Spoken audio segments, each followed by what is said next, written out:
Hola a todos,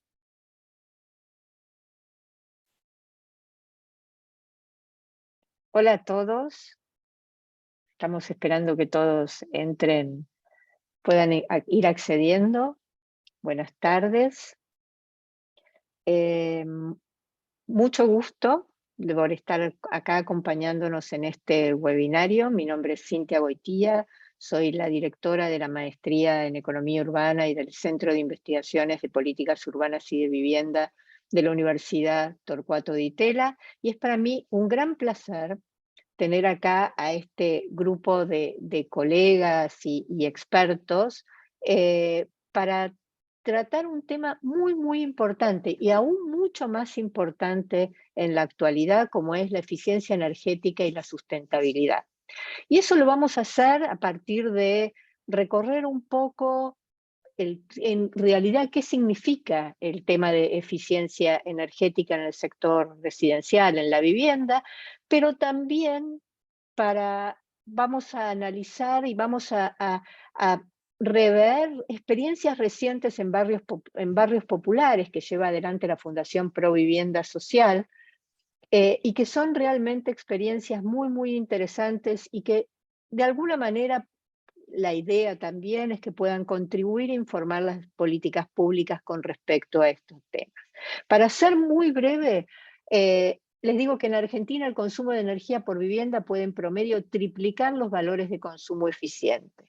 Y por lo tanto, en el contexto actual, este tema es muy, muy relevante. En realidad diríamos que la eficiencia energética y la sustentabilidad constituyen ejes clave de desarrollo, no solo para mitigar emisiones, sino también para aliviar la pobreza cuando tenemos en cuenta el gasto por energía del hogar. Déjeme entonces presentarle a quienes serán los invitados de hoy. En primer lugar, tenemos aquí al profesor Salvador Gil, que es docente de la Universidad de General San Martín.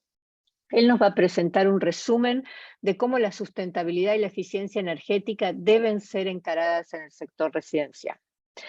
Y en segundo lugar, tenemos al Raúl Zavalía, Alejandra Estric, y al equipo de la Fundación Provivienda Social, Carolina González y Gabriela Guayo, quienes van a describir estas experiencias en las cuales, recientes y en las cuales ellas están trabajando de buenas prácticas de gestión de energía en viviendas de barrios populares del Gran Buenos Aires.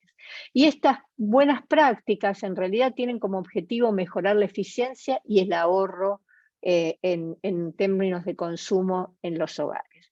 Y para concluir, vamos a discutir algunas opciones de políticas públicas que pueden contribuir tanto en la dimensión local como nacional de estos temas de sustentabilidad y eficiencia energética. Tenemos un chat. Los invito a formular las preguntas para que después de las presentaciones podamos tener un buen intercambio de ideas con los panelistas. Así que sin más, sin demorarme más, lo invito a Salvador. Salvador, bienvenido. Muchas Muchas, gracias. muchas gracias a vos por estar acá. Bienvenido. Y sabemos que sos el gran especialista en estos temas, así que para mí es un gusto recibirte en este seminario de la universidad. Bueno, muchas gracias por la invitación. Es para nosotros un gusto estar acá y compartir algunas de estas experiencias que hemos venido realizando con la Fundación Provivienda Social sobre estos temas de sostenibilidad y eficiencia energética en el sector residencial. Bueno, acá este es el título de la presentación y acá un poco una síntesis de algunos puntos que nos gustaría compartir con ustedes en esta charla. Vamos a hablar de los consumos domésticos en Argentina, qué entendemos por uso racional y eficiente de la energía. Vamos a ver cómo se conecta la eficiencia con la pobreza y la reducción de la pobreza en particular. Y en particular vamos a hablar de este programa de referentes energéticos barriales que venimos desarrollando ya desde hace unos 4 años y algunas conclusiones que podemos ir sacando de esta experiencia. Bueno, déjenme que esconda esta barra, si es que la pueden... bueno, Bueno, ahí está. ¿Por qué necesitamos hacer un uso eficiente de la energía? Esta sería la primera pregunta que podemos formularnos. Y yo diría que en primer lugar es importante reducir los gastos en energía, y esto ayuda tanto a las familias en particular a reducir sus facturas, como también al país a reducir las importaciones. Aún en el supuesto caso que en algún momento tengamos excedentes como para exportar, esto también nos permitiría aumentar nuestra capacidad de exportación. Por otro lado, está esta responsabilidad que tenemos como humanidad de reducir nuestras emisiones y desde ya reducir la pobreza, porque al usar menos energía para satisfacer nuestras necesidades, estamos posibilitando que más personas puedan acceder a la energía y beneficiarse de este servicio. Por otro lado, mejora la seguridad del aprovisionamiento energético y evitamos interrupciones de suministro. Y por último, el tema de la seguridad energética, que hoy se ha vuelto crucial para Argentina y para el mundo. Asegurarnos que vamos a tener energía en el momento que la necesitamos. Y finalmente, obviamente, el impacto que tiene el uso de la energía y las emisiones en el calentamiento global. O sea, todas estas razones, de alguna manera, son el soporte por el cual pensamos que hacer un uso racional y eficiente de la energía es una responsabilidad que tenemos. Para un poco fijar ideas, permítanme que muestre la matriz energética primaria de Argentina, que tenemos acá a la izquierda para el año 2013, y la matriz energética mundial para el mismo año. Si ustedes observan con cuidado estas matrices energéticas, van a ver de que son bastante distintas las matrices energéticas en el mundo. Los grandes sectores que casi constituían en aquel momento el aporte mayor de energía era, por un lado, el carbón, 27%, petróleo, que es el combustible que va fundamentalmente al transporte, y gas natural, el 22%. Hidroeléctrica, 6%, nuclear, 4%, y fíjense, en este año las renovables constituían solamente 1,5% de la matriz energética mundial, y luego biomasa, leña, etcétera, todavía eran importantes. En el caso de Argentina, la situación es diferente. Nosotros prácticamente el carbón no tiene una importancia en nuestra matriz energética, pero sí el gas, y el gas constituye el insumo fundamental de nuestra matriz energética, con el 54% de la matriz energética, y luego el petróleo, un poquito más que el promedio, pero también es el combustible del transporte. Y fíjense ustedes que en este año prácticamente no tenemos energías renovables que figuran. Era muy poquitito la contribución. Por supuesto está la hidráulica, pero no se considera la hidráulica de las nuevas renovables que se contabilizan en este momento. Y bueno, nuclear 2%, etc.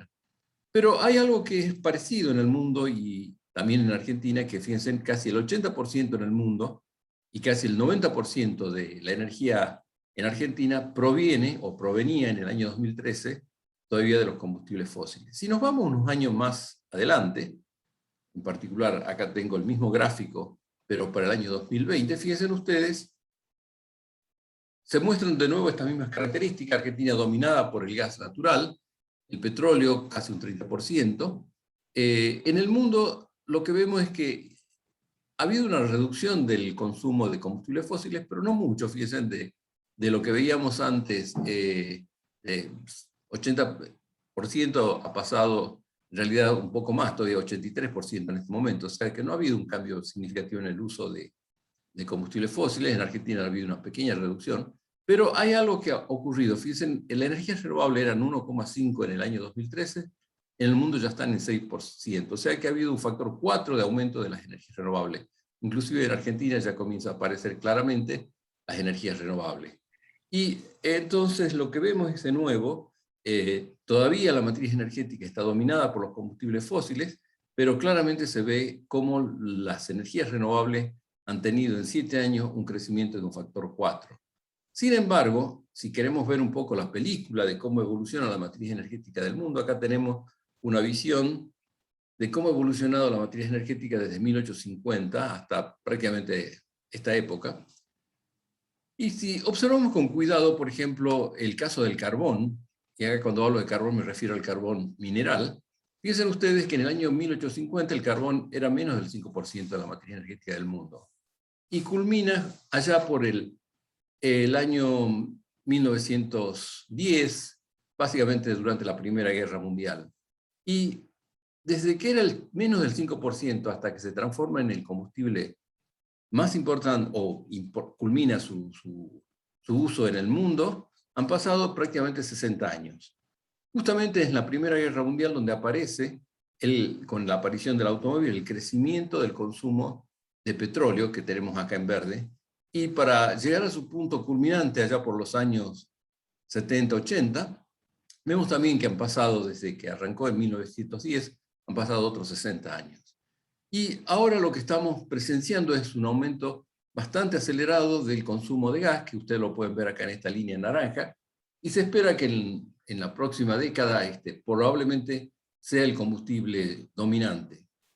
Luego tenemos la nuclear y la hidro, pero se mantienen en niveles relativamente bajos. Y lo que sí crece en forma muy notable son las energías renovables. Pero estamos todavía en un 5%, menos del 5%. Si miramos la historia y vemos cuánto le llevó al mundo pasar desde el carbón o el petróleo del 5% hasta que culmina, han pasado 60 años.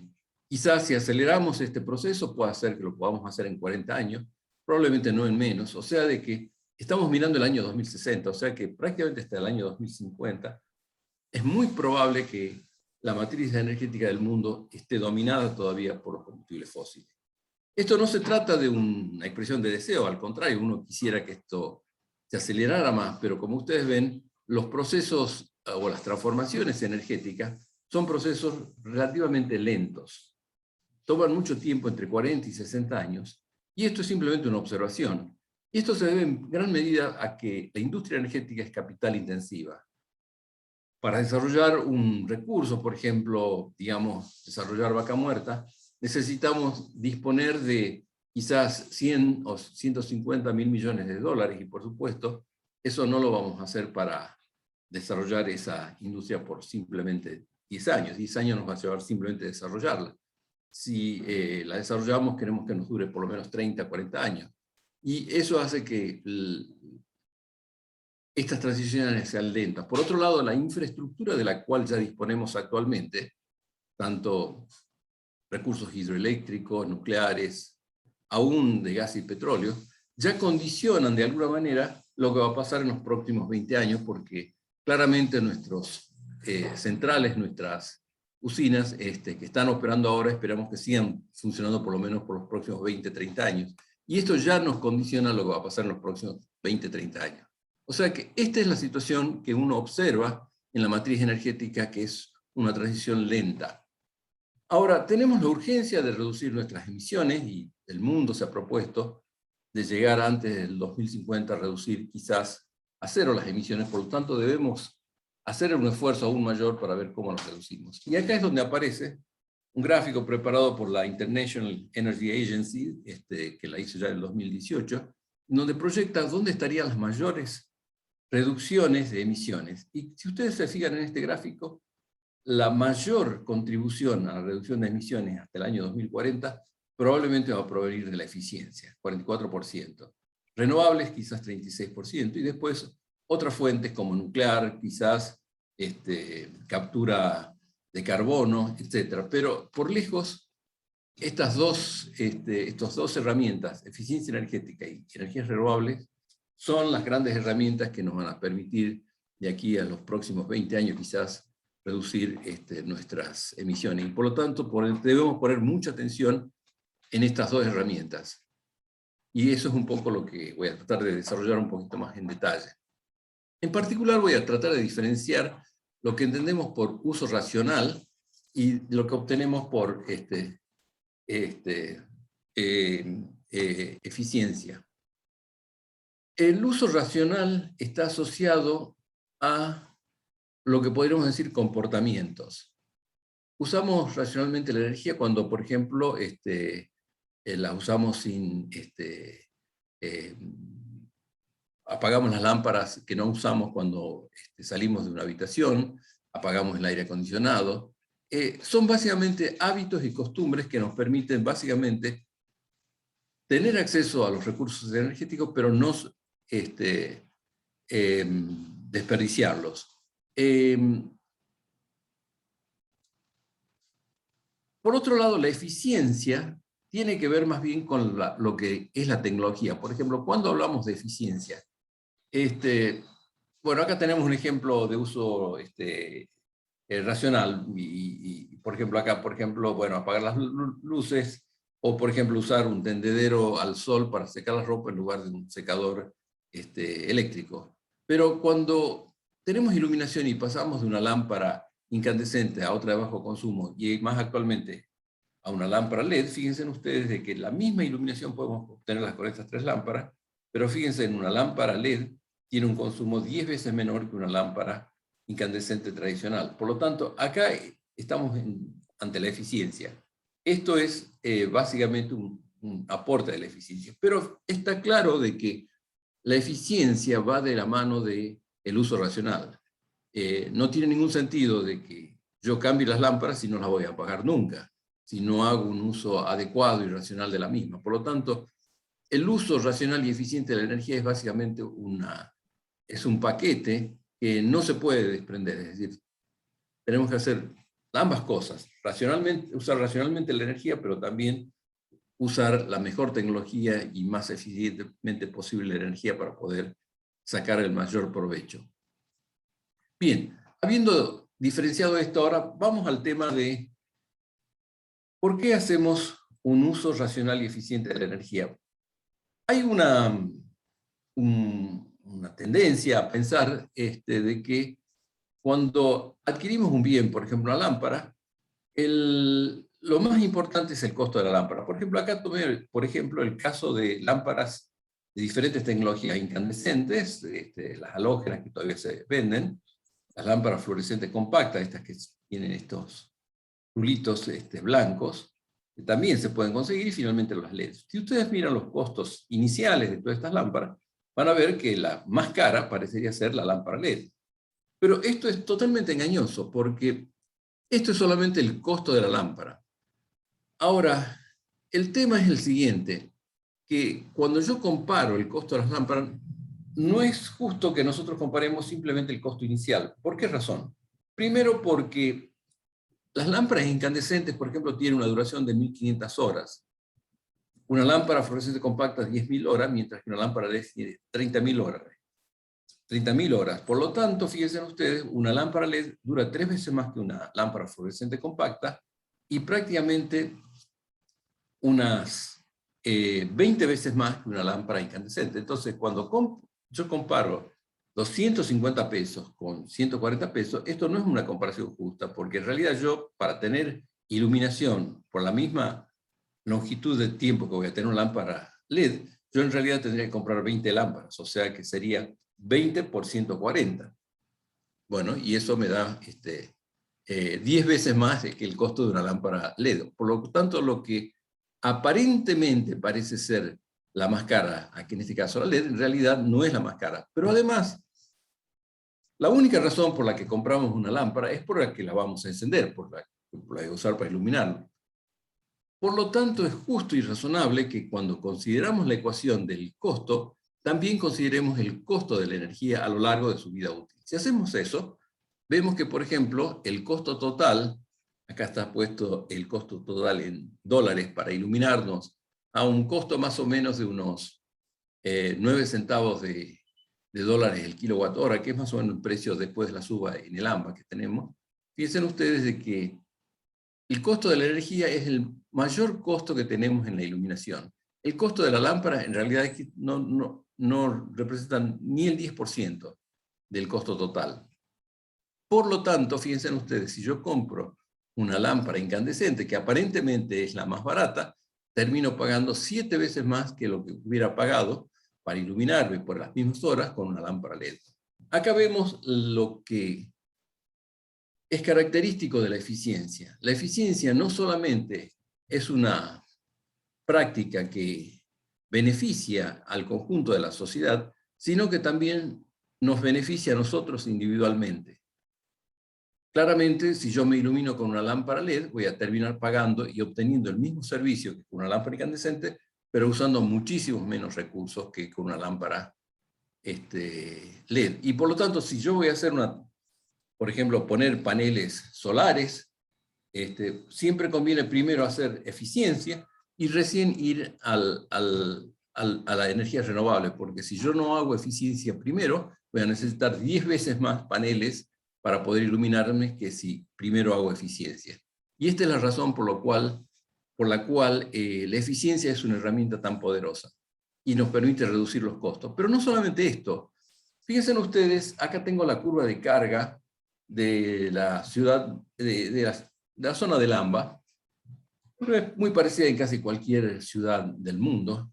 Esto es cómo varía el consumo a lo largo de las diferentes horas del día en el AMBA. Ustedes ven que a medida que, bueno, a la noche el consumo va disminuyendo, hasta aproximadamente las 7 de la mañana, que la gente comienza a levantarse, comienza a hacer sus actividades y empieza a aumentar el consumo, se va al trabajo, pasa por un pico de consumo, generalmente en el verano se ve básicamente el aire acondicionado, en el invierno esto generalmente tiene un valle, pero lo que ocurre tanto en invierno, que es la línea de punto, como en el verano, que es la línea llena azul, es que fíjense a las horas, más o menos entre 20 y 21 horas, cercana a esta hora que estamos haciendo esta charla, se produce un pico, es una especie de cabeza del pato que vemos acá.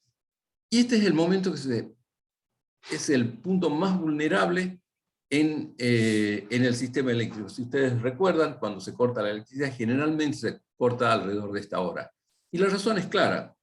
Esta es la hora que todos llegamos a nuestras casas, encendemos el televisor, encendemos las luces, encendemos el lavarropa, quizás hacemos alguna otra actividad, y generamos este pico de consumo. Si nosotros introducimos medidas de eficiencia energética, como por ejemplo lámparas LED, lo que estamos haciendo es reduciendo este consumo. Por lo tanto, no solamente es una medida que me beneficia a mí individualmente, porque voy a terminar pagando menos electricidad por este servicio eléctrico, sino que también nos beneficia socialmente, porque si el sistema es más robusto, me beneficia a mí personalmente, pero también beneficia a toda mi comunidad. Y por otro lado, tiene un tercer beneficio, la eficiencia. Fíjense ustedes, si nosotros aumentamos el consumo... Perdón, Salvador. Sí. Hay una persona que no ve, pero bueno, acá dice otra persona que ven sin problemas. Así que, bueno, la persona que no ve, trate de ver si lo resuelve por su cuenta. Perdón. Sí, no hay ningún problema. Sí, se ve lo más bien. Perfecto. Entonces, a lo que quería hacer referencia es que la eficiencia es una medida de que nos beneficia socialmente, pero además tiene una implicancia muy grande en la infraestructura. Si yo reduzco los consumos, esto es más efectivo que inclusive poner una nueva planta de electricidad para generar por cualquier tecnología electricidad, porque si yo pongo una nueva central nuclear, una nueva central a gas, donde sea, eso no es suficiente para que yo pueda abastecerme. Para poder abastecerme voy a tener que hacer nuevas redes de transporte de esa energía a las ciudades y finalmente romper de nuevo toda la ciudad para mejorar la infraestructura de distribución para que esa energía nos llegue a cada uno de nosotros. Pero haciendo eficiencia, fíjense ustedes, no tenemos que hacer nada de eso, o sea, de que no solamente disminuimos el consumo, habilitamos que personas que no tienen acceso a la energía la tengan, y además, al obtener este servicio a un menor costo, también posibilitamos que personas de menores recursos puedan acceder a estos mismos beneficios. O sea, de que es básicamente una medida en la que todos ganamos. Este mismo efecto lo podemos ver en otros artefactos. Por ejemplo, en el caso de las heladeras. Acá tenemos una heladera y seguramente todos habrán visto esta etiqueta que hoy tenemos en todos los artefactos electrodomésticos, tanto a gas como a electricidad en Argentina, pero también en el mundo. Si uno compra los artefactos que son más verdes, lo que sean, que tienen esta barrita más chica, o sea, A++, en lugar de comprar los de más consumo, que son estos que están en rojo o tirando a rojo, lo que hacemos es bajamos el consumo. Por ejemplo, acá tenemos la comparación del costo de una heladera A comparada contra una heladera E, una antigua. Acá estoy comparando una heladera de hace quizás 10 años o 15 años. Esta heladera quizás era más económica, el costo inicial, pero el costo de la energía, fíjense ustedes, es mucho más grande, lo que está acá es el costo de la energía. Fíjense ustedes de que si yo compro una heladera económica de quizás unos $200, en lugar de comprar una de $400, aparentemente estoy comprando algo más barato, pero a lo largo de su vida útil yo voy a tener que gastar no solamente en la heladera, sino también en la electricidad necesaria para que funcione, más algún gasto de mantenimiento para repararla. Fíjense ustedes de que a lo largo de su vida útil, si sumamos todos estos gastos, o sea, el gasto inicial más el gasto de la energía, y con un cierto factor de depreciación para tener en cuenta el hecho de que estos gastos se realizan en diferentes tiempos, a lo largo de, reducido a valores presentes, el costo de comprar una heladera de $400, que aparentemente es más cara que una heladera de $200 antigua, quizás usada, hace de que yo termine pagando en estos 15 años que tengo la heladera, mucho menos de lo que yo pagaría, quizás la mitad, si me compro una heladera antigua. O sea, de que claramente aquí ven ustedes de nuevo el mismo efecto La eficiencia nos beneficia y nos permite obtener ese servicio a un costo mucho más bajo. Y esto es algo muy importante. Y esto se observa también en el mundo. Fíjense ustedes acá en este gráfico que tenemos acá, que ha sido preparado por el Departamento de Estado, el Departamento de Energía de los Estados Unidos, lo que se ven tres variables asociadas a refrigeradores. Uno es el tamaño que está acá en la curva, está en color rojo o violeta. Lo que ustedes ven es que a lo largo de los años, desde los años básicamente desde 47 hasta el 2000 y pico, pero sigue esta curva, esta tendencia sigue, a la gente le gusta tener heladeras cada vez más grandes. Esto es lo que dice esta primera curva. La curva es que la gente prefiere heladeras grandes. Pero lo que es interesante observar es la segunda curva que tenemos acá en azul. A medida que las heladeras se hacían más grandes, observen ustedes cómo variaba el consumo. El consumo básicamente fue variando y se elevó de unos 300 y pico hasta básicamente llegar a 1800 kilowatt horas por año. O sea, de que se elevó en un factor 6. Este año que vemos acá, fíjense ustedes, corresponde al año 73, que es justamente cuando ocurre el primer embargo de petróleo y comienzan a salir los primeros estándares de eficiencia energética. Estos estándares de eficiencia energética, estas etiquetas que vimos recién, lo que fue haciendo es mandando un mensaje, por un lado a los fabricantes, a producir heladeras más eficientes, porque claramente una vez que yo tengo una etiqueta, este es un signaling que me permite resolver un problema de asimetría de la información en el mercado de la eficiencia. Al yo tener que informar cuál es la eficiencia, yo claramente como fabricante no quiero vender la heladera que tenga menos eficiencia. Por otro lado, la eficiencia se transforma en un elemento de marketing, porque por otro lado los usuarios también demandan heladeras más eficientes, y esto genera un círculo virtuoso que, fíjense ustedes, hizo que el consumo de las heladeras vaya disminuyendo a pesar de que el tamaño sigue creciendo. Pero lo que es más notable también es mirar el precio. Fíjense ustedes, una heladera corregido por inflación en el año 74, 75 costaba $1.200, actualmente está abajo de los $400.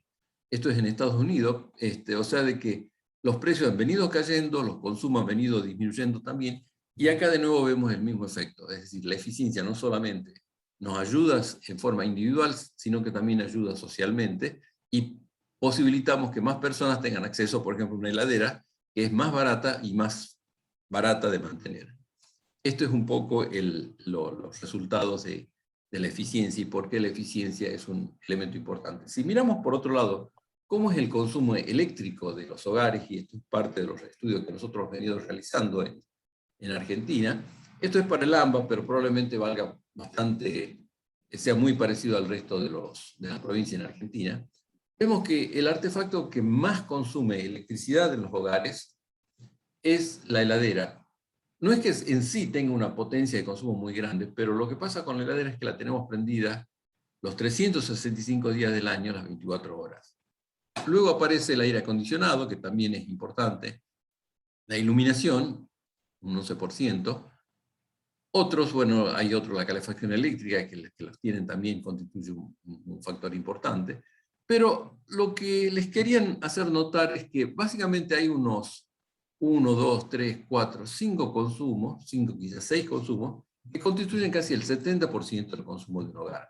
O sea que cuando queremos hacer eficiencia, estos son los consumos clave que tenemos que mirar para poder reducir nuestros consumos. No es necesario hacer un chequeo de todos los detalles, no hay que preocuparse quizás por el celular o algún consumo menor, sino mirar los grandes consumos en un hogar, porque esos son los que determinan lo que va a pasar. Y en particular, la heladera es el artefacto de mayor consumo. Y también abre una posibilidad interesante. Por ejemplo, si tomamos cómo se usa la energía eléctrica en Argentina, vemos que un 34% más o menos de la energía va al sector residencial. Como decíamos, 22% de este consumo termina siendo el consumo de la heladera. Por lo tanto, si hacemos este producto, vemos que las heladeras constituyen un 7,5% del consumo eléctrico en Argentina. Este valor es realmente muy interesante porque este 7,5% que se lleva a la heladera es un valor de mucha importancia. Por otro lado, si hacemos un análisis de cómo consumen las heladeras, y de acá lo hemos dividido en 4 cuartiles, hay heladeras que son las más modernas, que tienen este consumo, abajo de 350 kilowatt-horas al año. Después hay otras que inclusive tienen un consumo que es básicamente unas 5 o 6 veces mayor. O sea, de que entre el promedio y una heladera nueva de estas etiquetadas, fíjense ustedes, hay un ahorro muy importante, más del 50%. O sea, de que cambiando heladeras, sobre todo las más antiguas, que son las que más consumen, por heladeras nuevas, podríamos obtener casi 500 kilowatt-horas por heladera. Pero como hay una heladera prácticamente por familia y tenemos 12 millones de hogares, más o menos, quizá este sería el número aproximadamente de refrigeradores, pero si cambiamos solamente las de mayor consumo, o sea, el 65% de las heladeras antiguas, estamos hablando de unos 9 millones de heladeras. Si cada una aporta estos 500 kilowatt-horas al año, esto constituye al año básicamente 500 gigawatt-horas al año. ¿Qué son 500 gigawatt-horas al año? Bueno, para darle a ustedes una idea, eso significa de que en 5 años básicamente, cambiando heladeras a razón de 1 millón de heladeras por año, por ejemplo, sería equivalente a construir una nueva central como la de Atucha 1, por ejemplo. Y fíjense ustedes lo interesante. Lo que estoy diciendo es que o es equivalente construir una nueva central nuclear como Atucha 1, que probablemente cuesta unos 3.000, 4.000 millones de dólares y probablemente llevan mucho más de 10 años, que hacer un cambio de heladera. Pero el cambio de heladeras tiene una ventaja interesante sobre la posibilidad de una nueva central. Primero, las heladeras se producen a nivel nacional, no tenemos que sacar un crédito para poder construir estas heladeras, simplemente las podemos financiar con pesos. Por otro lado, tiene un beneficio directo a los usuarios, que ya le va a bajar el consumo. Y por otro lado, lo vamos haciendo en la medida que podemos, no necesitamos hacer un emprendimiento. Si hacemos una central grande, necesitaríamos pedir un préstamo de quizás esos 5.000 millones de dólares, construirlo por los próximos 10 años, en los cuales estaríamos pagando intereses en divisas, y recién al fin de los 10 años, quizás si todo anda bien, vamos a tener esta electricidad. O sea, de que claramente la eficiencia es una herramienta muy poderosa que nos puede servir para mejorar la calidad de vida de las personas y también para bajar su consumo y reducir sus emisiones. Bueno, acá ya un poco mostrarles a ustedes cómo es ha variado la tecnología para producir electricidad en Argentina. Ustedes ven que la mayor producción de electricidad en Argentina proviene del gas, fundamentalmente es la generación térmica, y cómo está creciendo las renovables. Justamente ya tomando una foto del último año, del año pasado, las renovables ya constituyen en Argentina. Esto no es la matriz energética primaria, esta es la matriz energética eléctrica, es la matriz eléctrica de Argentina. Ya en la matriz eléctrica argentina, las renovables constituyen ya un 12% de la energía total. Bien, o sea de que, ahora, ¿cómo usamos la energía en los hogares? En los hogares, como les digo, las usamos básicamente para calefacción, que quizás es el mayor consumo, luego agua caliente sanitaria.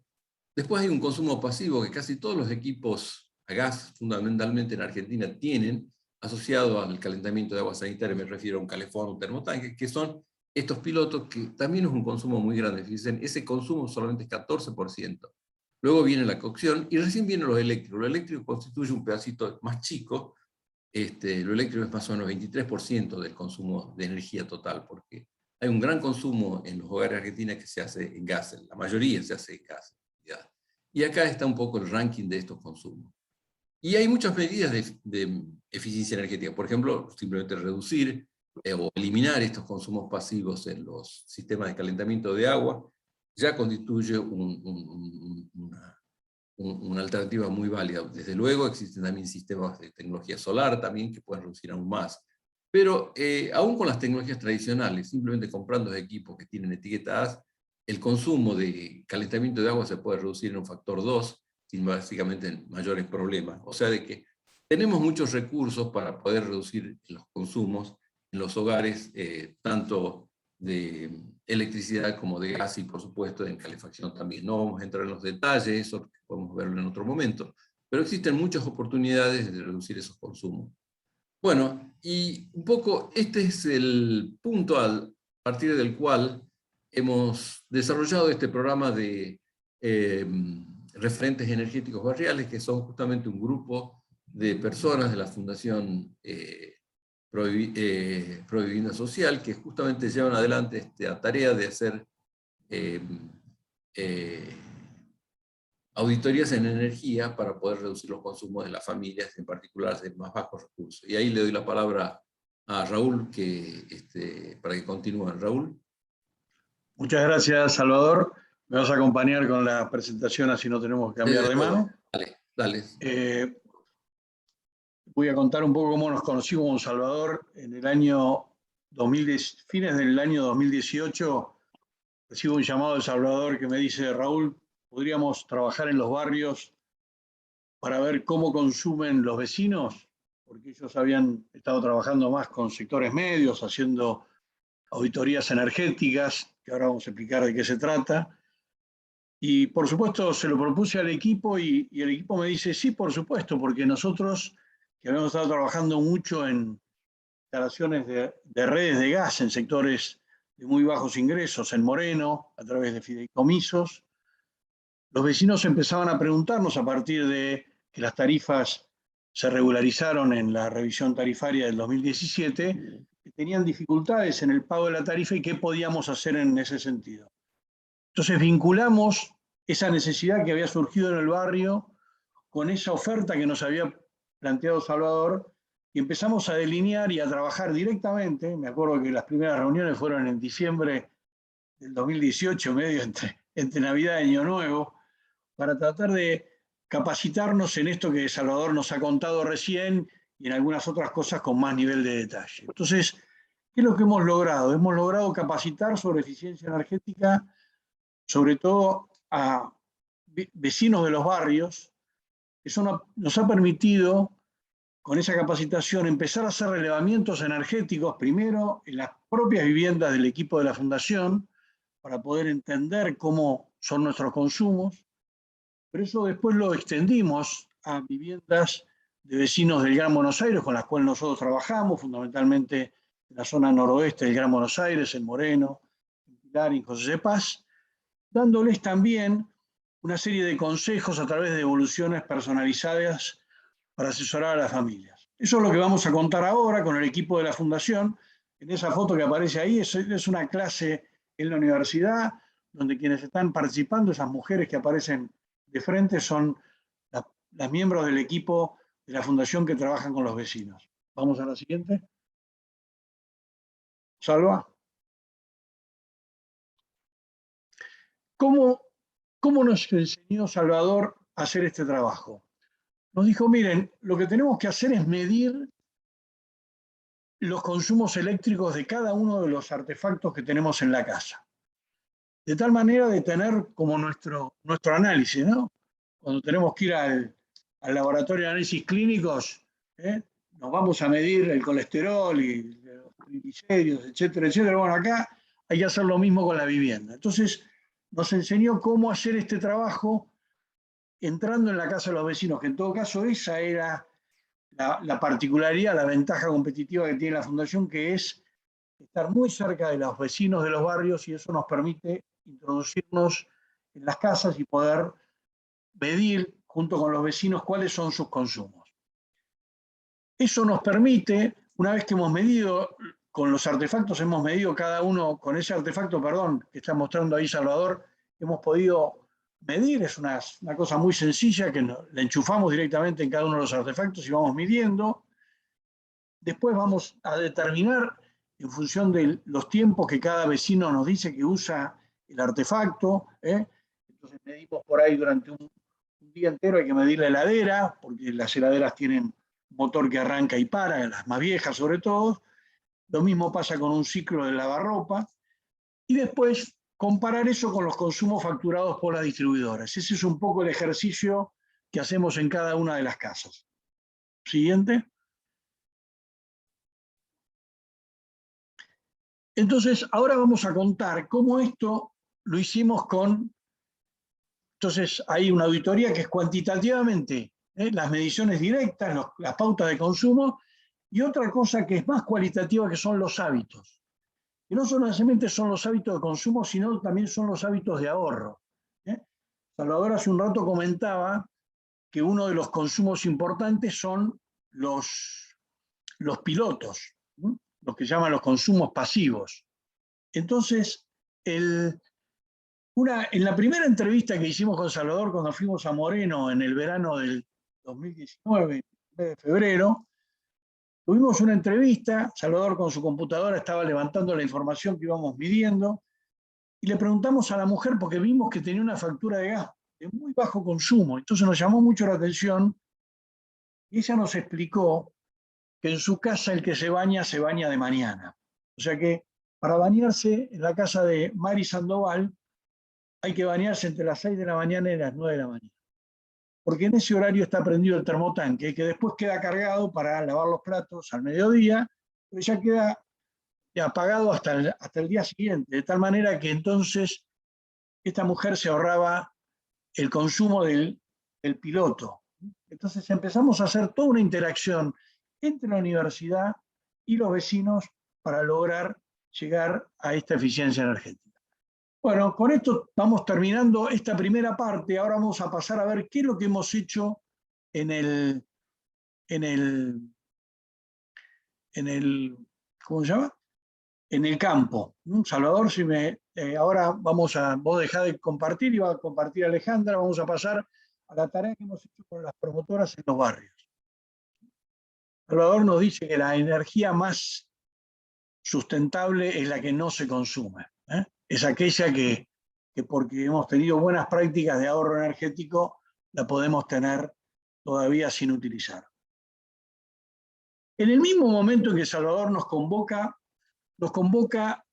una persona que se había hecho cargo del área de responsabilidad social de la compañía Edenor. Y como nosotros habíamos trabajado mucho con el tema del gas, me dice, ¿qué podemos hacer con relación al tema de la responsabilidad social? Y yo dije, ¿por qué no trabajamos con aquella gente que está colgada? Y medio me miró extraño, como diciendo, pero ¿qué idea esta? ¿Cómo es esto de trabajar con los colgados? Sí, le digo, si nosotros a la gente que hoy está en forma irregular, la capacitamos en la gestión de la energía, le damos algunos otros instrumentos, seguramente vamos a lograr que esa gente compre energía. Es así que empezamos ese programa que se llamó Mejor Energía y Más Energía para Todos. Entonces, la primera etapa de ese proyecto fue realizar 500 encuestas con familias de Pilar, normalizar a esas personas, ofrecer a los vecinos que quisieran hacer una auditoría energética en la casa, sistematizar los resultados y proponer cuestiones a partir de los datos observados. Vamos. Fíjense lo primero que encontramos, voy a hacer un poco rápido esto para ver la heterogeneidad. Lo primero que nos encontramos es que en el mismo barrio, donde uno a primera vista diría, bueno, acá todos consumen más o menos parecido, encontramos este diferencial donde hay gente que consume solamente 72 kilowatts por mes y hay gente que consume 1.785. O sea, fíjense que 20 veces más en una misma realidad. Y son cuartiles, o sea, tiene la misma cantidad de miembros cada uno de los grupos. Fueron 100 familias que se anotaron para hacer la auditoría energética y encontramos esta diferencia. Vamos a la siguiente. Fíjense que cuando vimos el... Perdón, vamos a la anterior y volvemos a esta, porque hay una cosa que no me cierra. Perdón. Bueno, está bien. Este es el mensual. El siguiente es el anual, perdón, disculpen. El consumo eléctrico anual. Fíjense que cuando hacemos ese diferencial de vuelta, y ahora miremos cómo se compara el promedio y el eficiente. Fíjense que el promedio no da tan mal. Pero fíjense que como la distribución es muy heterogénea, hay gente que consume casi 15 veces más que el promedio y por supuesto 20 veces más que el eficiente. Siguiente. Ahora, acá hay algo que nos llama mucho la atención y que quizás entra en conflicto, por decirlo de alguna manera, con lo que vimos hace un rato con Salvador. Fíjense que en estos barrios, los niveles de consumo de la iluminación es quizás el mayor nivel de consumo, o sea que la distribución de en qué consume más energía la familia popular quizás es diferente que el promedio. Fíjense que la iluminación aparece como la primera, con 24 familias que tienen dificultades en ese punto, cuando en general eso representa el 25% de la muestra, cuando Salvador nos decía que solamente el 11% de iluminación representa solamente el 11%. Con la calefacción y la refrigeración estamos bien, o sea, las heladeras efectivamente representan el 23, son 23 de 100 familias, pero fíjense cómo está distribuido el resto también. Vamos a la siguiente. Y ahora volvimos a la famosa heladera. Fíjense nuevamente cómo se ve acá claramente. Quizás algunas familias, porque pudieron solo comprar una heladera de segunda mano, se compraron un problema. Que tiene heladeras que consumen 20 veces más que lo que sería una heladera eficiente, ¿no? 30 veces más que lo que es una heladera eficiente, ¿no? Esos son, ¿por qué? Porque por ahí se le regalaron, entonces la abuela le regaló hace muchos años y tiene una heladera que consume muy mal, que por ahí está puesta en un lugar donde también hace que haya sobreconsumo. Siguiente, por favor. Vamos a conversar ahora con Carolina, con Alejandra y con Gabriela. Ellas estuvieron trabajando en este proyecto y nos van a comentar cuál fue el impacto que tuvo cuando hicieron las devoluciones a los vecinos. Cuéntenos un poco cómo resolvieron, por ejemplo, este famoso tema de cómo resolver la cuestión del piloto en la electricidad. A ver, Gaby, contanos un poquito cómo te fue a vos con los vecinos cuando tuviste que hablar del piloto.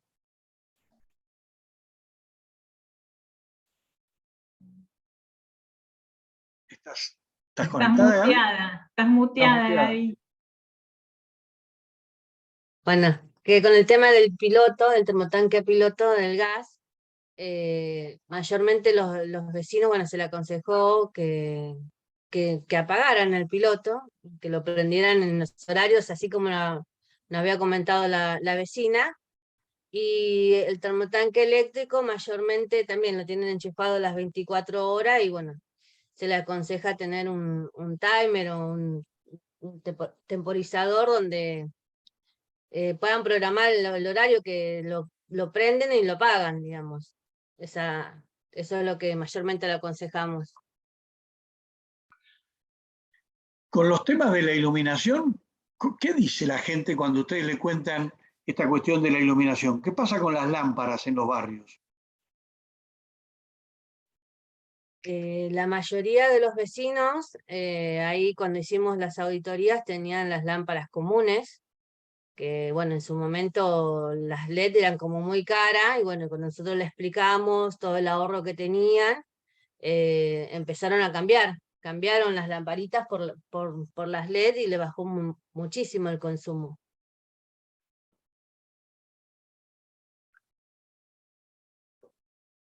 Contanos algo, Caro, sobre cómo la gente toma cuando ustedes empiezan a conversar estas cosas en las visitas que realizan. Bueno, los vecinos en realidad tienen muy poca información y al recibirnos y a través de nuestro asesoramiento quedan muy conformes, muchos quedan muy sorprendidos por las informaciones que le brindamos, las capacitaciones sobre el uso racional, porque muchos de los vecinos por falta de conocimiento gastan mucho el consumo energético. Y los vecinos la verdad quedan muy conformes por nuestra visita, por las capacitaciones, por los asesoramientos, porque empiezan a poner en práctica cosas que nunca lo habían hecho y obtuvieron muy buen resultado. ¿Han logrado que los vecinos también empiecen a mirar los aspectos vinculados a cómo abrigar la casa, para llamarlo de alguna manera, el tema de las cortinas y ese tipo de acciones?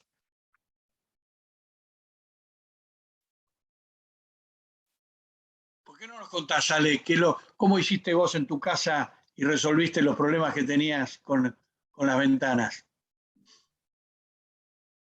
Nosotros cuando hicimos el curso con Salvador y contamos cada uno dónde teníamos las mayores pérdidas, surgía en general de las aberturas, tanto de las ventanas como de las puertas. Entonces ahí Salvador nos dio algunos tips que después se los trasladamos a los vecinos, que bueno, fue aislar las ventanas con plásticos de esos que son rugosos, que se usan para los aparatos eléctricos, poner eso en las ventanas, poner los burletes en ventanas o puertas, poner abajo de la puerta los rollitos para que no pase el viento. Pensemos que nosotros trabajamos en sectores donde las viviendas tienen déficit en su construcción, entonces tienen mucha pérdida por problemas edilicios. Así que, bueno, con ese tipo de cuestiones que son económicas en general, se logró también la eficiencia, con mínimas inversiones. Vamos a la siguiente.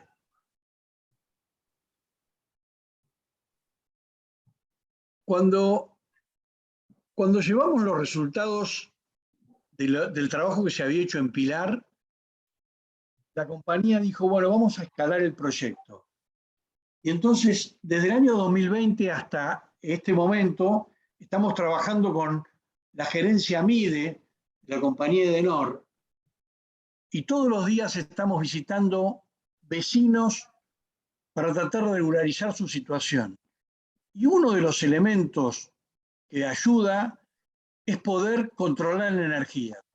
¿Por qué no nos cuentan, Carolina y Gaby, cómo trabajan con los vecinos con el medidor MIDE que permite que permite medir los consumos diarios y mensuales?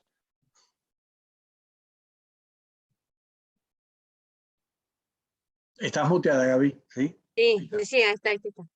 Sí, bueno, nosotras trabajamos junto a las cuadrillas, los técnicos, ¿sí? Que realizan las normalizaciones de los vecinos, que por ahí tienen mucho inconveniente con el medidor, y bueno, hablamos con ellos, vemos cuál es el inconveniente, los asesoramos y les solucionamos el problema, arreglamos el medidor si hay que arreglarlo. Le aconsejamos, siempre trabajando en conjunto con las cuadrillas.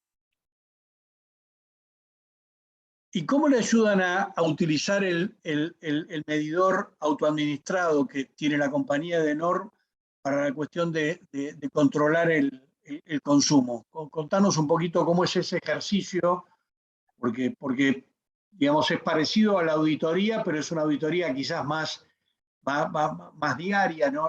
Digamos, que toma el conjunto de todos los aparatos que están enchufados.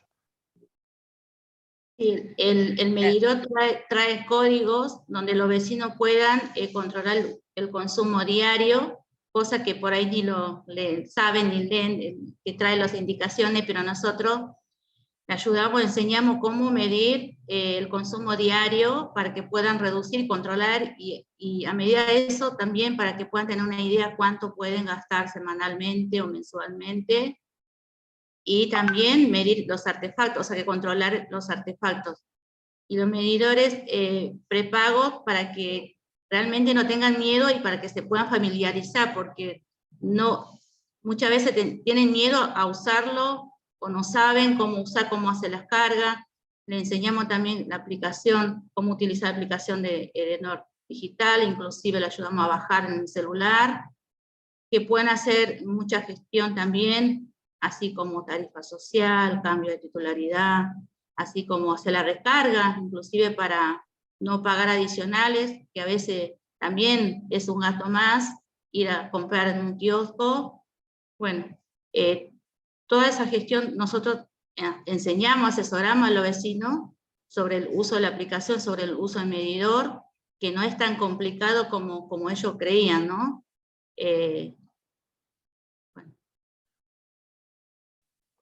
Fíjense que pasó un poquito rápido, pero ya han visitado 8.000 familias. O sea, hay mucha gente que ya está en tema, para decirlo de alguna manera. Y uno de los mecanismos es cómo aplicar la eficiencia energética, fundamentalmente en lo que Salvador llamaba los comportamientos, el uso racional de la energía. Quizás estas familias todavía no están en condiciones de cambiar sus artefactos, sí podrían cambiar sus lámparas, pero difícilmente por ahí puedan acceder hoy a poder cambiar la heladera, pero sí pueden ir cambiando pautas de consumo, de pasar del consumo al ahorro. Y el hecho de tener un medidor que les permite controlar ese consumo en forma diaria, bueno, usan una pauta, entiendo yo que la pauta es, tratemos de no usar más de 5 kilowatts por día, porque 5 por 3 nos da 150 kilowatts hora por mes, que es un consumo eficiente y accesible y que permite acceder a la tarifa social.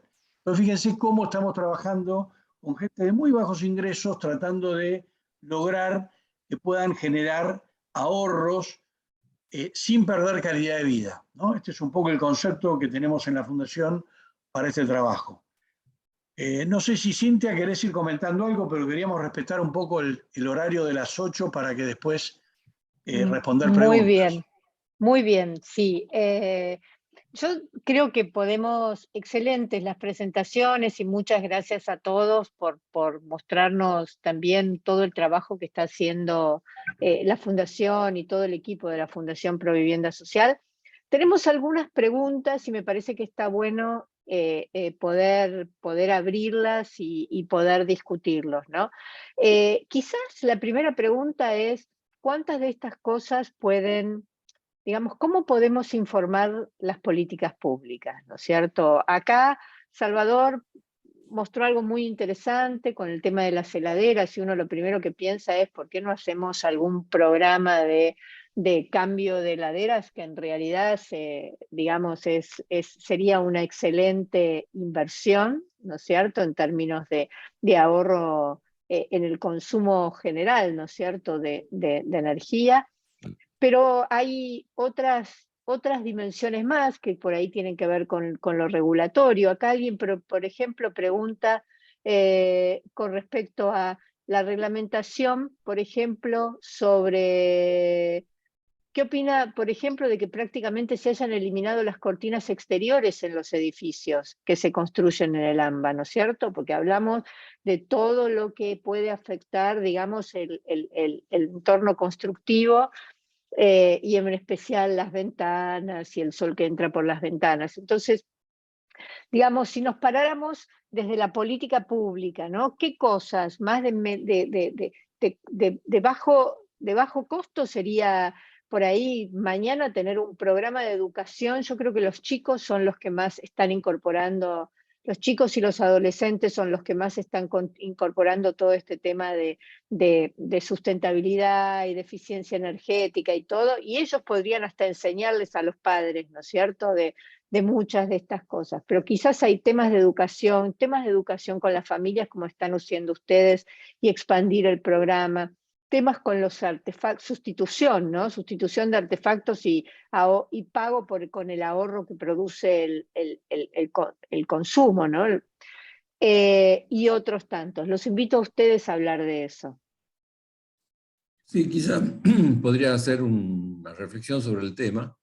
Sí, yo creo de que uno de los problemas que ha habido en Argentina en los últimos 20 años por lo menos, es el subsidio a la energía. El subsidio a la energía básicamente lo que contribuyó, a mi modo de ver, es a hacer percibir que el costo de la energía no es importante, que la energía es barata, cuando en realidad no lo es, porque lo pagamos de una manera u otra, pero los subsidios han estimulado el consumo, y esto se ve muy bien si uno compara los consumos,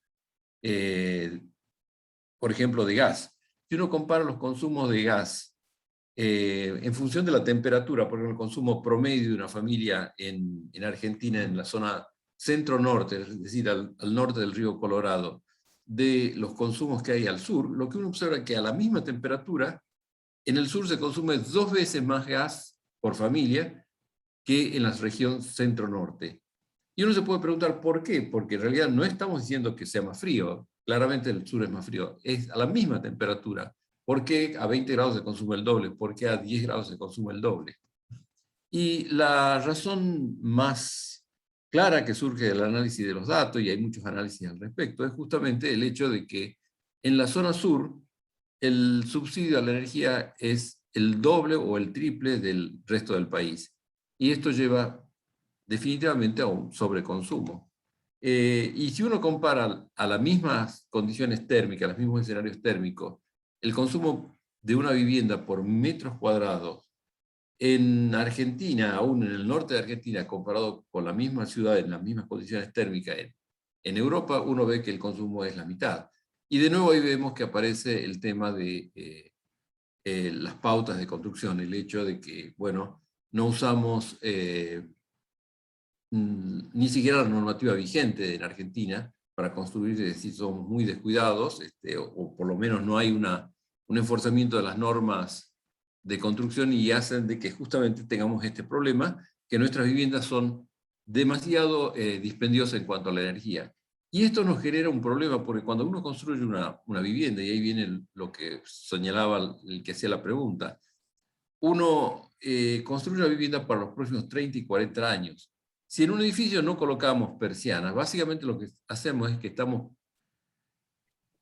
inhabilitando la posibilidad de que esa familia pueda cerrar las persianas y reducir las pérdidas en la ventana por lo menos en la mitad, o quizás más.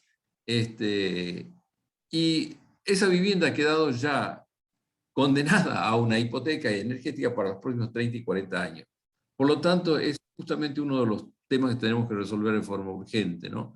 Cómo introducimos la normativa que inclusive existe de etiquetado de viviendas para hacerla que se use en la construcción en Argentina, porque esto mandaría una señal muy clara por un lado a los constructores y por otro lado también a los compradores, porque cuando yo voy a comprar una casa y veo que en el etiquetado energético esta vivienda es G, probablemente voy a huir de comprar esa vivienda, y eso obliga a que los constructores construyan viviendas más eficientes, ¿no? Y esto genera un círculo virtuoso que sería muy importante. Sí, Raúl. Sí, con respecto al tema de qué podrían ser cuestiones vinculadas al tema de la política, un tema que a nosotros, por el nombre de la Fundación Pro Vivienda Social, estamos buscando la forma de ejecutar, es cómo, justamente, nos explicaba Salvador hace un rato, que el 50% prácticamente de la energía se consume debido, digamos, en calefaccionarla en invierno y en enfriarla en verano, ¿no? Un poco el ejemplo que me da a mí es que tenemos la sensación de que, sobre todo en los barrios de menores ingresos, las viviendas funcionan como coladores. Entonces, un poco estamos viendo cómo convertimos esos coladores en termos, y en buenos termos, que mantengan caliente la vivienda cuando hay que tenerla caliente y la enfríen cuando la enfriamos con un poco de energía. Entonces, ahí hay un programa de mejoramiento habitacional que estamos elaborando todavía y que tiene que ver con mostrar cómo es posible, con pequeñas inversiones, modificar la matriz de consumo y convertir ese consumo o esa falta de consumo, porque a veces la gente pasa mucho frío en el lugar o pasa mucho calor, o sea, esa pérdida de calidad de vida en calidad de vida a través de una inversión en la envolvente, ¿no? Hemos hecho alguna experiencia de vestir una vivienda por fuera bueno, voy a poner la marca, con telgopor, digamos, con aire envasado, y eso ha permitido disminuir en un 50% el consumo energético. Entonces queremos ver si eso es posible de llevar a cabo. Hay una pregunta específica que pregunta sobre si los datos son de un barrio. Si los datos son del barrio La Lata de Pilar, los datos que dimos hoy, y la otra, que cuál es la relación de las referentes energéticas barriales con Edenor. Las referentes energéticas barriales son miembros de la Fundación Provivienda Social, son personas que trabajan en relación de dependencia y la Fundación tiene un convenio con Edenor para hacer esta capacitación, que tiene 3 ejes. Un eje es la cuestión de la eficiencia energética, otro eje es el apoyo para la gestión de la tarifa social, que es un trámite individual que tiene que hacer la familia, pero muchas veces no está informada, y el tercero es cómo facilitar la compra digital de tal manera de poder evitar sobrecostos que le generan en el barrio. Entonces, tenemos un contrato y Edenor paga el servicio que realizamos, dijo el mosquito, digamos, realizan las mujeres de la fundación, que son vecinas de los barrios, con vecinos de los barrios del área de concesión de Edenor, que justamente en realidad acá preguntan si hay actividades en Capital Federal, aprovecho que justo está en el chat. Nosotros trabajamos fundamentalmente en el noroeste de Gran Buenos Aires, pero en el contrato de Edenor trabajamos en todo el área de concesión, que incluye Capital. Hay barrios carenciados en Capital, pero entendemos que todavía no hay una decisión de entrar en esos barrios, así que todavía no estamos trabajando en la capital en ese tipo de barrios. Sí, acá dentro de las preguntas hay una que en parte Salvador contestó, que dice: hola, está muy interesante esta iniciativa, solo que veo que está dirigida solamente para el caso del AMBA. Digamos que el país tiene climas diversos y realidades sociales muy distintas. ¿Qué posibilidad de escalarlo, ¿no es cierto?, en distintas áreas del país o en distintas ciudades del país con distintas realidades sociales y climáticas existe? A mí me parece que hay mucho. Acá un poco, contestando un poco algunas de estas inquietudes que hacían recién, les quiero mostrar un poco el gráfico que les comentaba recién. No sé si pueden ver en mi gráfico que estoy mostrando acá. Este gráfico que estoy mostrando acá es un gráfico que muestra el consumo específico, es decir, el consumo por familia, por medidor de gas.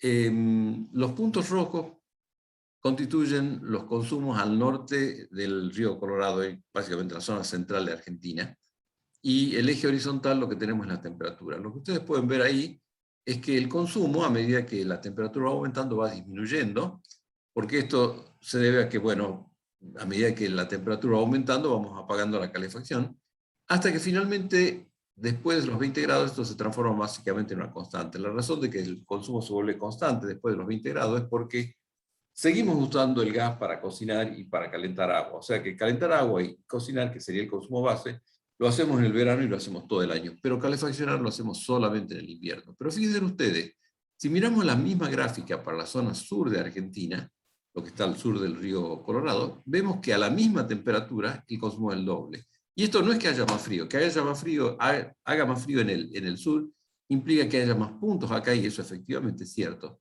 Pero todos los puntos están, como ustedes pueden ver, a la misma temperatura, al doble el consumo en el norte. Y esto es una consecuencia justamente de los subsidios. Miren acá esta curva De nuevo estos gráficos, acá estamos poniendo la diferencia de temperatura entre 18 grados y cuánto más frío hace, y a medida que, si lo hacemos en este gráfico, a la representación del consumo en el eje vertical, lo que se ve es que a medida que la temperatura disminuye de 18 grados, el consumo va aumentando, y lo que se transforma esta representación que teníamos antes, que era una curva, se transforma en una línea recta que es más fácil de ver.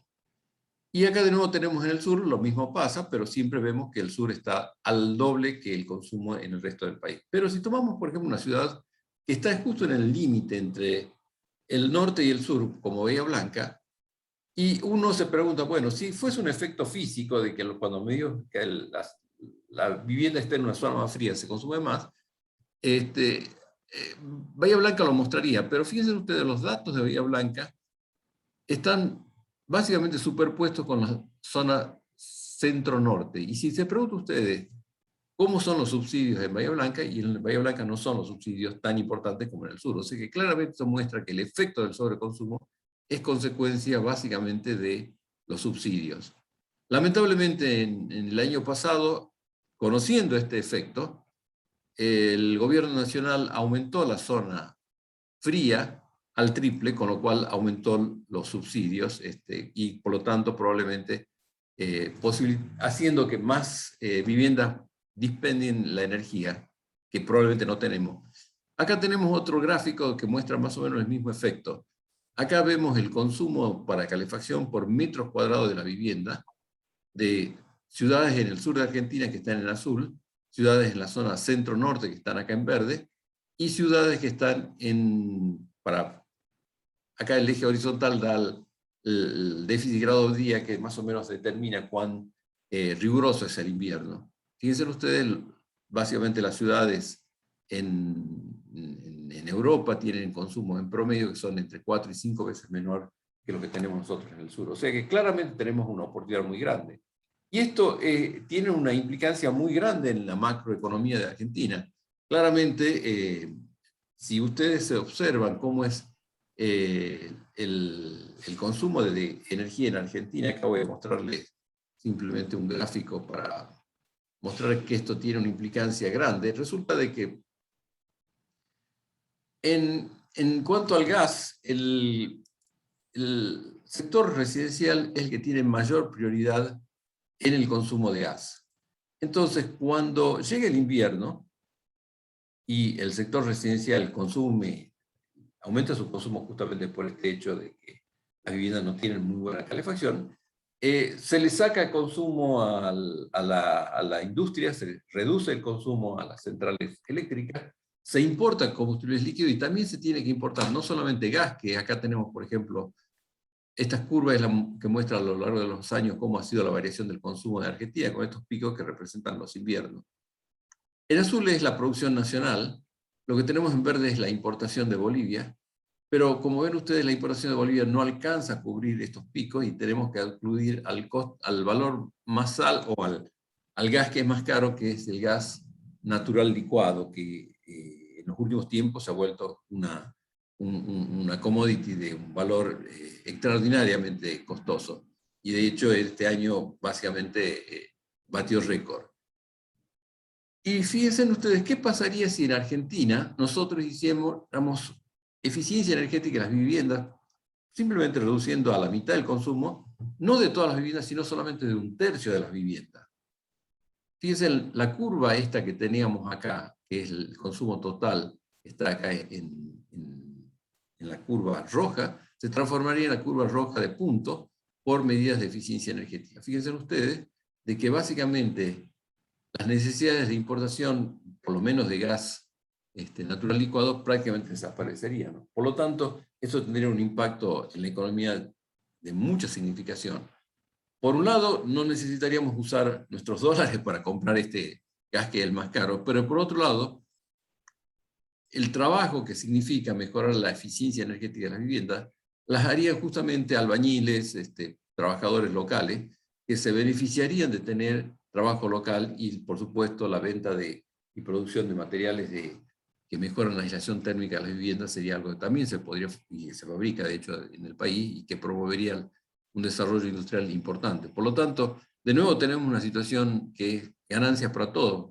Reducimos la necesidad de usar dólares para importar gas y por otro lado promovemos el desarrollo local y el trabajo nacional. O sea que claramente es una alternativa que nos beneficia en todo sentido. Bueno, esto es un poco lo que trataba de ejemplificar cómo estas medidas también tienen un impacto muy grande, no solamente en la calidad de vida de las personas, sino también en la macroeconomía argentina. Perdón, Raúl. Claro. Hay una pregunta ahí que es sobre el tema de la ropa, y por ahí sería interesante comentar un poco, Salvador, aquello que nos explicaste en su momento respecto de cómo a la noche a veces hay que calefaccionar el cuerpo, hay que calentar el cuerpo, pero no necesariamente calefaccionar toda la casa, ¿no?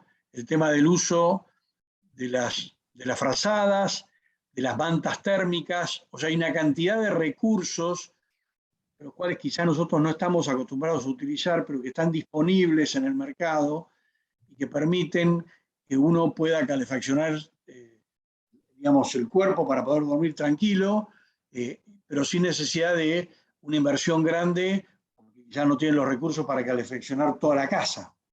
Entonces sí, es muy importante el tema de, digamos, estar abrigado, digamos, y también utilizar una serie de recursos que quizás otros países, esto que estábamos tanto Salvador recién, de otros países que a igual temperatura consumen mucho menos, porque quizás usan también estos otros elementos de apoyo para poder combatir el frío.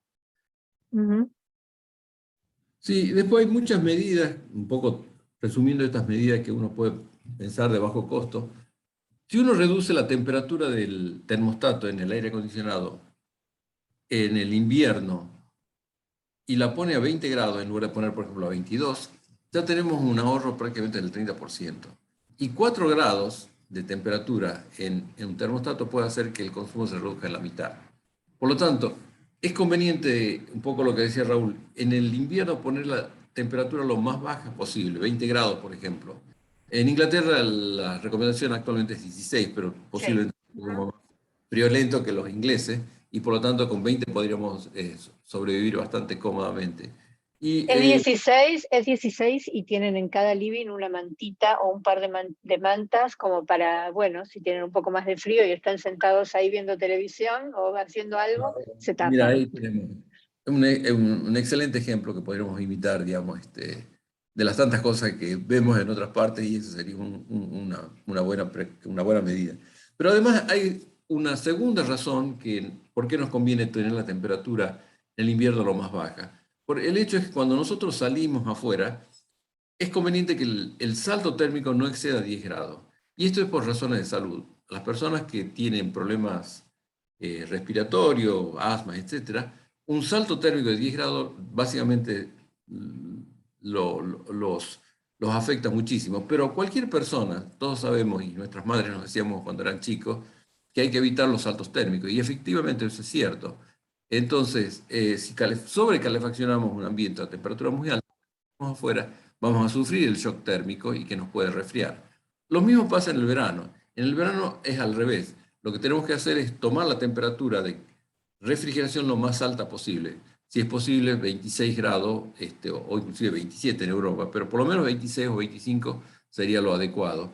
De tal manera de que eso hace de que el consumo de los equipos sea mucho menor. Pero además en Argentina hay una segunda alternativa que todavía nos hace muchísimo más viable estas recomendaciones. Acá se las muestro simplemente. Resulta de que si uno toma la curva de temperatura, por ejemplo, de una zona como el AMBA o Buenos Aires, digamos, esta es la curva a lo largo del año, ¿no? De temperatura de un año típico. Como ven ustedes, en el verano hay algunos días en que la temperatura excede, por ejemplo, 25 grados, pero son muy poquitos los días. Ahora, el tema es que si uno recuerda de que un ventilador consume aproximadamente 1/20 de lo que consume un aire acondicionado, entonces los días que tenemos temperaturas, acá tenemos dos alternativas. Uno son estos equipos que se llaman climatizadores, que son básicamente un ventilador que tiene un radiador donde cotea agua. Entonces, al pasar el aire por acá, el aire se enfría y da una sensación de refrescante. Esto se usa mucho también en muchos lugares de Europa, España, Italia, etc. Además, se puede colocar hasta en una galería, no necesitan instalación. Son muy baratos y consumen muy poquita energía. Para los días que la temperatura es menor que 30 grados, este equipo funciona perfectamente. Pero si lo usamos al aire acondicionado solamente cuando la temperatura excede 30 grados, vamos a notar de que en realidad eso es nada más que un 10% de los días. Por lo tanto, es posible bajar el consumo de refrigeración básicamente en un 80-90% de lo que consumimos, simplemente tomando medidas como esta. Para los días de verano, que la temperatura sea inferior a 30 grados, usar o un climatizador, que más o menos tiene el mismo costo que un ventilador, o simplemente un ventilador de techo. Con estas medidas simplemente nos ahorramos usar, como digo, un acondicionador de aire. Un acondicionador de aire grande o inclusive no muy grande, consume entre 850 a 1000 watts. O sea, comparado con un ventilador que típicamente tiene 50, 60 watts de potencia, estamos hablando de un factor entre 10 y 15. O sea, de que claramente el ventilador es una alternativa muy, muy válida y esto nos permitiría reducir los consumos. Además, para las viviendas de bajos, de personas de bajos ingresos, probablemente el ventilador funciona mucho mejor porque las viviendas no están demasiado bien aisladas térmicamente, hay muchas infiltraciones de aire y el ventilador en ese sentido no lo afecta el hecho de que haya infiltraciones de aire, al contrario, funciona mejor todavía. O sea de que esta es una alternativa muy simple, por ejemplo, en la que podemos reducir las condiciones, el consumo de energía a la vez que estamos siendo eficiente y bajando el costo de nuestras facturas, ¿no? Muy bien, muchas gracias a todos, muchas gracias a todo el equipo de la Fundación Provivienda Social, muchas gracias Salvador.